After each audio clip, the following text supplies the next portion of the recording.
उत्तराखंड की एक ऐसी साइट जिससे आज बहुत सारे लोग अनजान हैं, जहां ऊंचे ऊंचे ग्लेशियर से बहती हैं खूबसूरत सी नीली नीली नदियां, और इन नदियों के साथ ही बसे हैं खूबसूरत खूबसूरत से विलेजेस। देहरादून से 200 किलोमीटर दूर ये है हर्षिल वैली। हर्षिल वैली शुरू होता है जहां से गंगा स्टार्ट होती है, वहीं से गंगोत्री से होते हुए अपनी पहली धारा में बहती हैं, जिसे कहते हैं भागीरथी। बस इसी खूबसूरत नदी के किनारे बसा है हर्षिल वैली। और सिर्फ नदी ही नहीं, चारों तरफ फैले इस देवदार के जंगल और माउंटेन्स,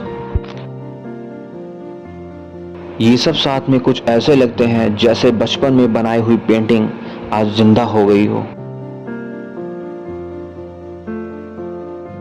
और हर्षिल पहुंचते ही आपको सच में कुछ पेंटिंग्स भी दिखेंगी वहां पर, जो कि दीवारों में पेंट की गई है। यहाँ की गई है और बहुत सारी सुंदर तस्वीरें हूबहू उतारी गई हैं, या फिर जो वो एक्टिविटी करते हैं उसके बारे में दिखाया गया है।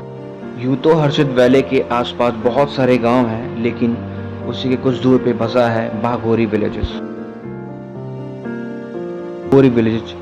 बागोरी विलेज ऐसे विलेजेस में से है जहां पर आज भी आपको लकड़ी के मकान दिख जाएंगे। लगभग 150 लकड़ी के मकान, जो कि एक खूबसूरती नुमा आकार लेते हैं और सीधी रेखा में आपको दिख जाएंगे। और हर घर के साथ में है कुछ सेब के पेड़।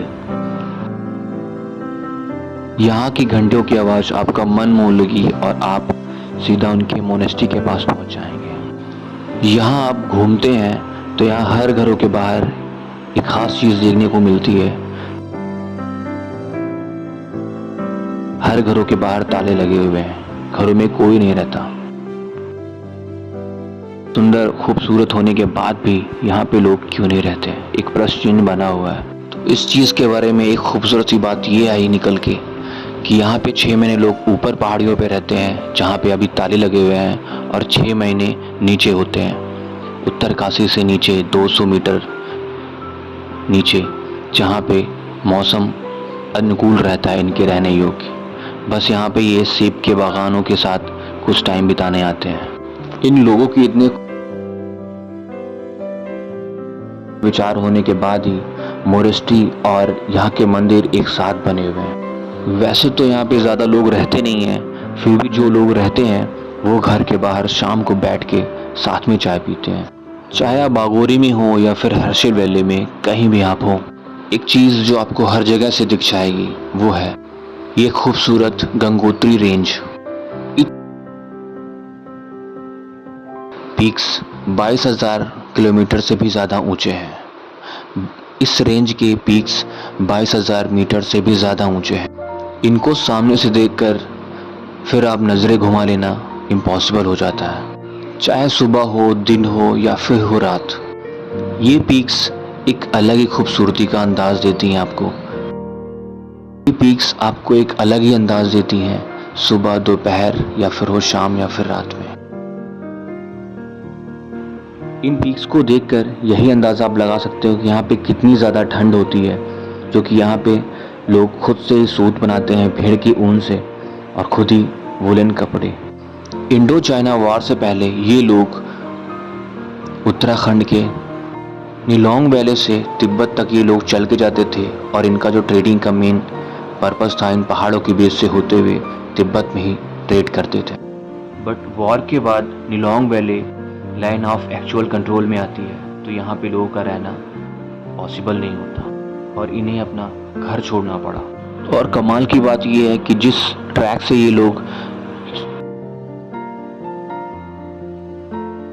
तिब्बत जाते थे, वहां पे एक बना है खूबसूरत सा वुडन ब्रिज। पहाड़ों के बीच ये बना वुडन ब्रिज बहुत ही खूबसूरत है। इस ब्रिज का नाम है गर्तांगली, जो पहाड़ों के बीच ऊंची ऊंची चोटियों से होकर जाता है। ये वुडन ब्रिज कुछ इस प्रकार से बनाया गया है जैसे इसी पहाड़ों का ही पार्ट हो कोई।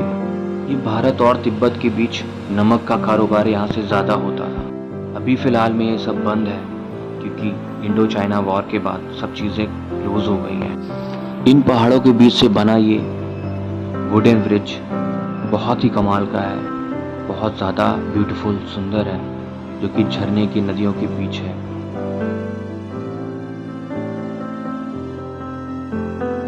पुराने इंजीनियरिंग का एक जीता जागता उदाहरण है। ये एक ब्रिज बनाना, वुडन ब्रिज बनाना बहुत ज़्यादा चैलेंजिंग होगा, बट पहले के लोगों ने इतने आराम से इतना अच्छा वुडन ब्रिज मेक किया।